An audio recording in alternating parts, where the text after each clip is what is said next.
की नई शुरुआत, नक्सलवाद खत्म होने का दावा। स्वस्थ बस्तर अभियान की शुरुआत, घर घर होगा स्वास्थ्य प्रशिक्षण।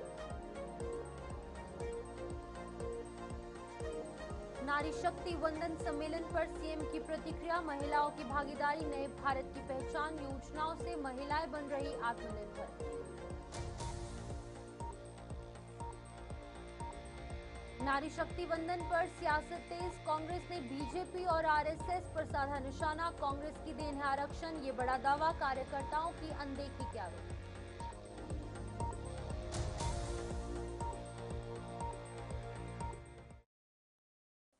नमस्कार, खबर छत्तीसगढ़ में आपका स्वागत है और मैं हूं शिप्पन शर्मा। तो चलिए शुरुआत करेंगे बुलेटिन की, जहां छत्तीसगढ़ में नक्सलवाद के खात्मे के बाद विकास की नई शुरुआत का दावा किया जा रहा है।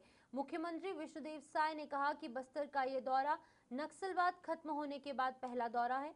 उन्होंने बताया कि प्रधानमंत्री नरेंद्र मोदी के मार्गदर्शन और जवानों के साहस से ये संभव हुआ है। अब क्षेत्र में तेजी से विकास होगा। वहीं सुकमा में मुख्यमंत्री स्वस्थ बस्तर अभियान की शुरुआत हो रही है, जिसमें घर घर जाकर लोगों का स्वास्थ्य प्रशिक्षण और इलाज किया जाएगा। आज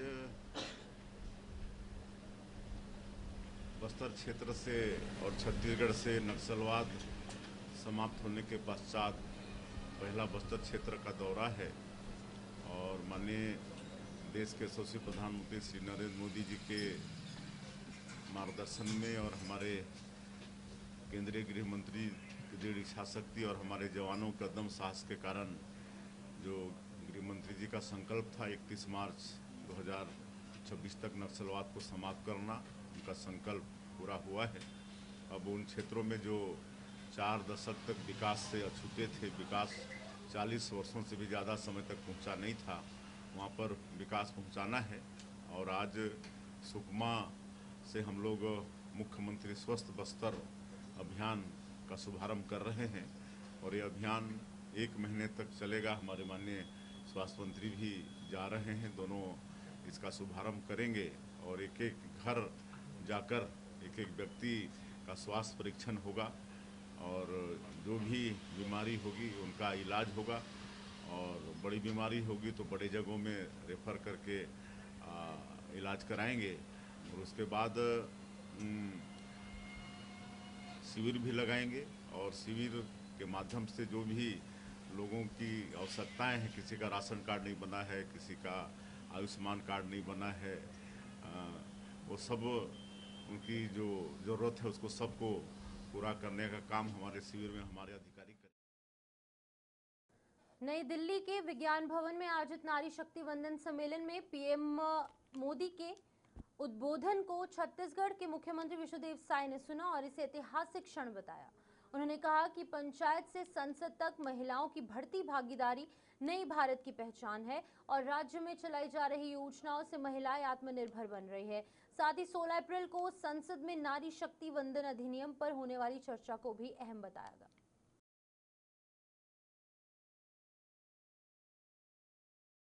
नई दिल्ली में आयोजित नारी शक्ति वंदन सम्मेलन में प्रधानमंत्री जो है उनकी तरफ से जो यहाँ पर बातें रखी गई उसको विष्णुदेव साय ने देश की महिलाओं को संबोधित किया।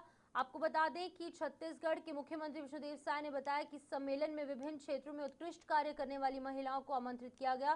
साथ ही 16 से 18 अप्रैल तक संसद का विशेष सत्र बुलाया गया, जहां पर महिलाओं के 33% आरक्षण से जुड़े विधेयक पर चर्चा और फैसला संभव है। नई दिल्ली में नारी शक्ति वंदन सम्मेलन का आयोजन किया गया है, जिसमें माननीय हमारे देश के यशस्वी प्रधानमंत्री जी ने पूरे देश की महिलाओं को, देश को संबोधित किया है। और इस सम्मेलन में पूरे देश भर से जो विभिन्न क्षेत्रों में उत्कृष्ट जो कार्य कर रही हैं हमारी माताएं, सबको आमंत्रित किया गया है। और आने वाले 16, 17, 18 अप्रैल को माननीय प्रधानमंत्री जी पार्लियामेंट का स्पेशल सेशन बुला रहे हैं और लोकसभा और विधानसभा में हमारी माताओं के लिए 33% आरक्षण सीट में उनको देने का अधिनियम पास होगा। अब हमारी माताएं देश के विकास में निर्णय भी कर। नई दिल्ली में नारी शक्ति वंदन सम्मेलन का आयोजन किया गया है, जिसमें माननीय हमारे देश के यशस्वी प्रधानमंत्री जी ने पूरे देश की महिलाओं को, देश को संबोधित किया है। और इस सम्मेलन में पूरे देश भर से जो विभिन्न क्षेत्रों में उत्कृष्ट किया गया है। और कानून व्यवस्था को लेकर सियासत गर्मा गई है, जहां प्रदेश कांग्रेस अध्यक्ष दीपक बैज ने बीजेपी सरकार पर गंभीर आरोप लगाए।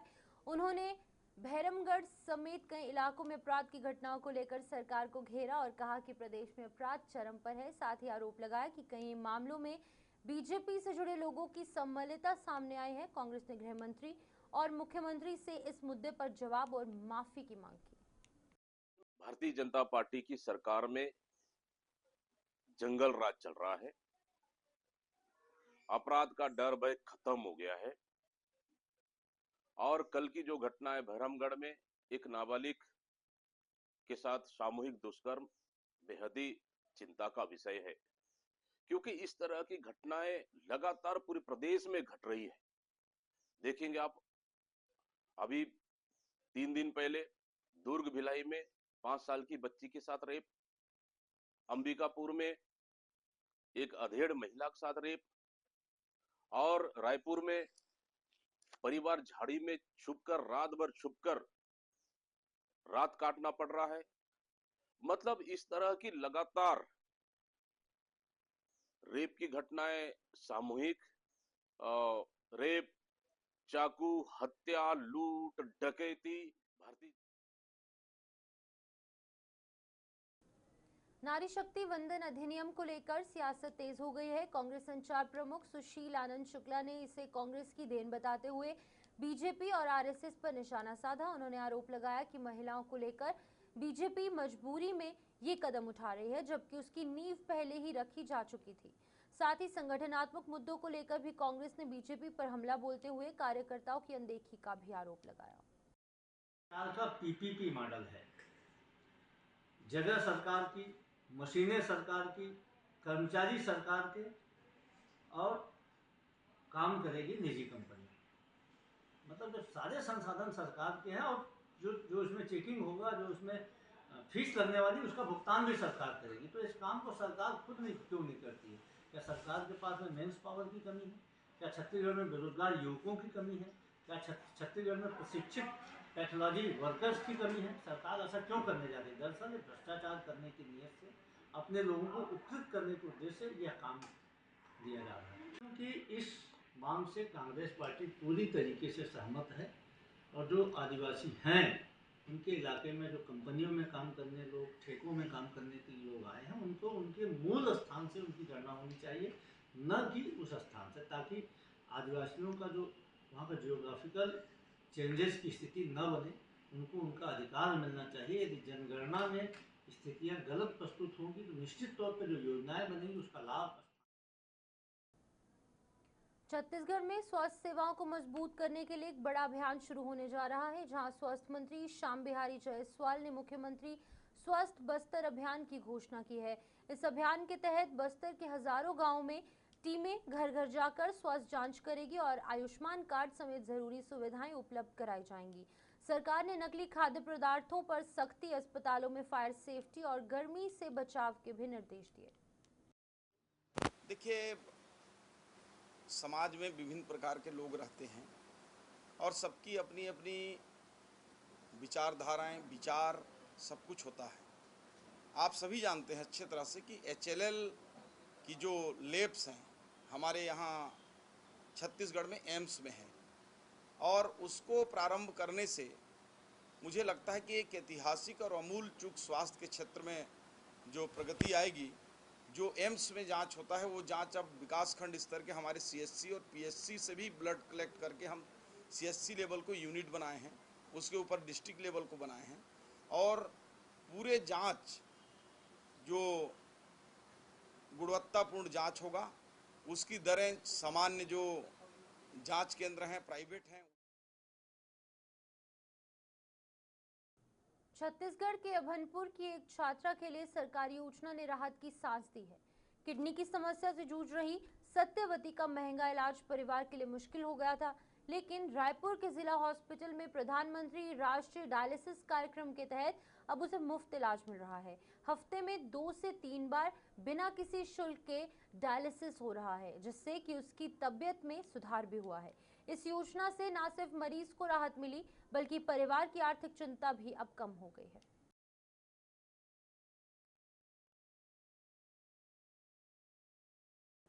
राजनांदगांव के डोंगर गांव से एक राहत भरी खबर सामने आई है, जहां बसंतपुर थाना क्षेत्र में एक 8 वर्षीय दिव्यांग बालक कृष्णा साहू भटकता हुआ मिला।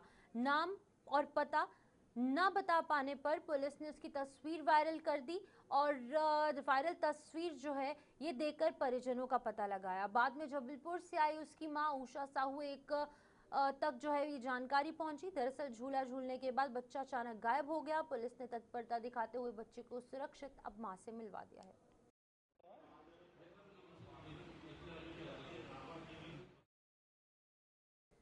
रायपुर में बैसाखी के मौके पर सांस्कृतिक रंग देखने को मिले, जहां संत महेंद्र सिंह सिब्बल फाउंडेशन के तत्वाधान में बैसाखी की रात का आयोजन किया गया, जहां होटल ओमाया गार्डन में ये कार्यक्रम का आयोजन हुआ, जहां पर पंजाबी लोक और सूफी संगीत की शानदार प्रस्तुतियां देखने को मिली और इनकी तरफ से दर्शक जो है वो मंत्रमुग्ध हो गए। कार्यक्रम में देश और विदेश के कलाकारों ने परफॉर्म किया, जबकि आजाद परिंदे की प्रस्तुति आकर्षण का केंद्र बनी रही। बैसाखी ਦੀ ਨਾਈਟ ਬਣਾਈ ਹੈ ਕੀ ਉਦੇਸ਼ ਔਰ ਕੀ ਕਾਰਨ ਸੀ ਜੋ ਤੁਹਾਡੀ ਇੱਛਾ आज बैसाखी का पर्व मनाया गया। बैसाखी जो है सिख धर्म में एक बहुत महत्वपूर्ण दिन है, जिस दिन खालसा पंथ की सर्जना हुई, जिस दिन खालसा पंथ की स्थापना हुई। इसमें गुरु गोबिंद सिंह जी महाराज ने पांच प्यारों नमस्कार आदाब जी, सारे सत श्री अकाल जी। ਤੇ ਮੇਰਾ ਨਾਮ ਮੈਂਡੀ ਬਰੀਗਾ। ਸੋ ਮੈਂ ਪੰਜਾਬ ਤੋਂ ਲੁਧਿਆਣੇ ਤੋਂ ਬਲੌਗ ਕਰਦਾ ਸੀ ਤੇ ਅੱਜ ਰਾਏਪੁਰ ਇਵੈਂਟ 'ਤੇ ਆਏ ਸੀਗੇ। ਸਾਨੂੰ ਬਹੁਤ ਅੱਛਾ ਲੱਗਿਆ ਇੱਥੇ ਦਾ ਜੋ कार्यक्रम ਸੀਗਾ। ਸਾਨੂੰ ਹੋ ਚੁੱਕੇ 6 ਸਾਲ ਹੋ ਗਏ कार्यक्रम ਕਰਦੇ ਇਵੈਂਟਸ ਕੀਤੇ ਨੇ ਤੇ ਉਹ ਹੁਣ ਦਿਮਾਗ 'ਚ ਨਹੀਂ ਇੱਦਾਂ ਆ ਰਿਹਾ, ਪਰ ਅੱਜ ਜੋ ਹੋਇਆ ਇਹ ਵੀ ਬਹੁਤ ਅੱਛਾ ਸੀਗਾ। ਅਸੀਂ ਉਹ ਇੱਥੇ ਕੋਈ ਨਾ ਮਿਲਦਾ ਆਪੇ ਰੱਬ ਮਿਲਾਉਂਦਾ ਏ ਤੇ ਮਿਲਣਾ ਵਿਛੜਨਾ ਏ ਸਭ ਕਿਸਮਤ ਦੇ ਚੱਕਰ ਨੇ ਉਹ ਜਿਹੜੇ ਇਸ ਜਹਾਨੋਂ ਇੱਕ ਦੂਜੇ ਤੋਂ ਵਿਛੜ ਗਏ ਖੌਰ ਕੇ ਜਹਾਨੇ ਮੁੜਿਓ ਜਾ ਕੇ छत्तीसगढ़ में स्वस्थ बस्तर अभियान को लेकर सियासत तेज हो गई है और प्रदेश कांग्रेस संचार प्रमुख सुशील आनंद शुक्ला ने इस अभियान को महज ढकोसला करार दिया है। उन्होंने आरोप लगाया कि सरकार जमीनी विकास के मुद्दे से ध्यान भटकाने की कोशिश कर रही है और बस्तर के लिए विशेष आर्थिक पैकेज की मांग दोहराई गई। कांग्रेस का कहना है कि बस्तर में शिक्षा, सड़क, स्वास्थ्य और रोजगार की स्थिति अब भी गंभीर बनी हुई है और सिर्फ योजनाओं के ऐलान से बदलाव नहीं होगा। स्वस्थ बस्तर अभियान भारतीय जनता पार्टी की सरकार का एक ढकोसला मात्र है। बस्तर के सर्वांगीण विकास के लिए आवश्यक है कि बस्तर के लिए 50,000 करोड़ का विशेष पैकेज दिया जाए। साथ ही जो वादा किया था कि नक्सल मुक्त पंचायतों को 1 करोड़ रुपए दिया जाएगा, तो सभी बस्तर संभाग की पंचायतों को, सातों जिले की 1-1 करोड़ रुपए देने की कवायद शुरू की जानी चाहिए। स्वस्थ बस्तर अभियान के नाम पे सरकार बस्तर के लोगों को भैरमगढ़ से एक बड़ी कार्रवाई सामने आई है, जहां एएसपी चंद्रकांत गोवर्ना ने जानकारी देते हुए बताया कि थाना भैरमगढ़ ने जो है वो मामला दर्ज किया और 4 आरोपियों को न्यायिक रिमांड पर भेज दिया, जबकि एक नाबालिग को अभिरक्षा में लिया गया है। पुलिस का कहना है कि मामले में आगे की जांच जारी है और दोषियों पर सख्त कार्रवाई होगी। दिनांक 11 अप्रैल 2026 को थाना भैरमगढ़ क्षेत्र अंतर्गत एक नाबालिग बालिका से सामूहिक दुष्कर्म करने की जो घटना है प्रकाश में आई थी, जिस पर संज्ञान लेते हुए थाना भैरमगढ़ द्वारा त्वरित कार्रवाई करते हुए घटना की प्रथम सूचना रिपोर्ट दर्ज करने के पश्चात 4 जो आरोपी हैं और एक विधिक से संगठित बालक, इन सभी को हिरासत में लिया गया है। साथ ही घटना में जो शामिल 4 आरोपी हैं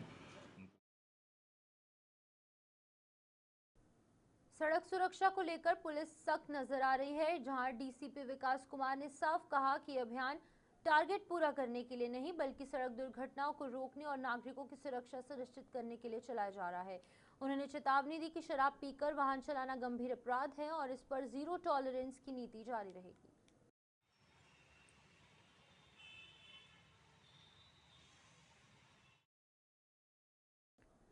बस्तर में सुरक्षा बलों को बड़ी सफलता मिली है। एसपी निखिल राखेचा ने जानकारी दी है कि माचपल्ली इलाके में सर्चिंग के दौरान माओवादियों के साथ मुठभेड़ हुई, जिसमें कि एसीएम रूपी का शव बरामद हुआ है। वहीं आईजी बस्तर ने शेष माओवादी कैडर्स से हिंसा छोड़कर मुख्यधारा में लौटने की अपील की। शाम फरकापुर एरिया कमेटी के नक्सलियों की आसूचना पर कांकेर डीआरजी की टीम रवाना हुई थी, जिसमें आज सुबह छोटे बिटिया थाना क्षेत्र अंतर्गत मासपल्ली हिदुर के जंगलों में पूर्व से घात लगाकर बैठे माओवादी द्वारा पुलिस की टीम को अपनी ओर आता देख फायरिंग की गई। पुलिस टीम द्वारा भी जवाबी कार्रवाई की गई। मुठभेड़ पश्चात क्षेत्र की सघन सर्चिंग की गई, जिसमें एक महिला माओवादी का शव, पिस्टल, विस्फोटक सामग्री, 17,000 रुपये कैश और अन्य नक्सल सामग्री बरामद की गई। सरदार वल्लभ भाई पटेल जयंती के मौके पर पुलिस ने छात्राओं के लिए खास पहल की है। वरिष्ठ पुलिस अधीक्षक के निर्देश में यातायात पुलिस ने शैक्षिक भ्रमण का आयोजन किया, जिसमें कि छात्रों को ट्रैफिक नियमों और आधुनिक तकनीकों की जानकारी दी गई।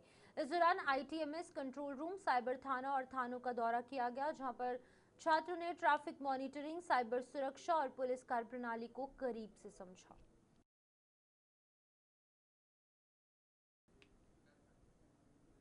रायपुर में साइबर ठगी के एक बड़े मामले पर खुलासा हुआ है, जहां पर OLX पर कैमरा दिखाने के नाम पर महिला से 2 लाख रुपए की ठगी की गई।